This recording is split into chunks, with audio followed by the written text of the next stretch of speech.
একটি সংস্থার উদ্যোগে ২০ ও ২২ নম্বর ওয়ার্ড কাউন্সিলরের সহযোগিতায় চতুর্থতম সোনাঝুরি হস্তশিল্প মেলার আনুষ্ঠানিক উদ্বোধন হয়ে গেল বুধবার বিকেলে।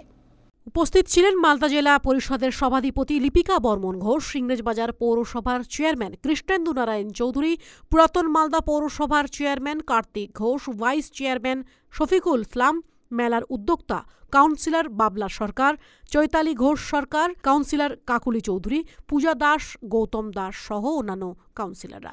রাজ্যের বিভিন্ন জেলা থেকে হস্তশিল্পীরা তাদের হাতের তৈরি বিভিন্ন কাজ নিয়ে অংশগ্রহণ করেছেন।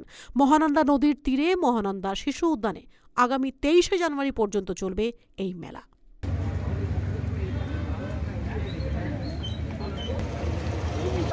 ইংরেজবাজার পৌরসভার ২০ নম্বর ওয়ার্ডে মহানন্দা নদীর তীরে মহানন্দা শিশু উদ্যানে আমরা এই ওয়ার্ডের কাউন্সিলর শ্রীমতী চৈতালি ঘোষ সরকারের উদ্যোগে এবং আমি নিজেও এর আগে এখানকার কাউন্সিলর ছিলাম, ২২ নম্বরের কাউন্সিলর।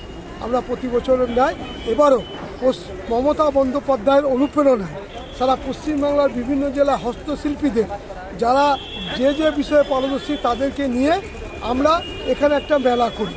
সেই মেলা আজকে উদ্বোধন হলো ১৭ জানুয়ারি ২০২৪ এবং এই মেলায় আমাদের জেলার চেয়ারম্যান ইংরেজবাজার পৌরসভার উনি সভাপতিত্ব করছেন, কাউন্সিলর চৈতালি ঘোষ করলেন এবং আমাদের সবাই আমাদের জেলা শাসক থেকে শুরু করে আমাদের বিধায়ক, আমাদের দুই পৌরসভা কাউন্সিলর, জেলা পরিষদের সভাধিপতি, মেম্বার সবাই উপস্থিত থেকে এই প্রোগ্রামটাকে সাকসেসফুল করলেন। মালদা টুডে।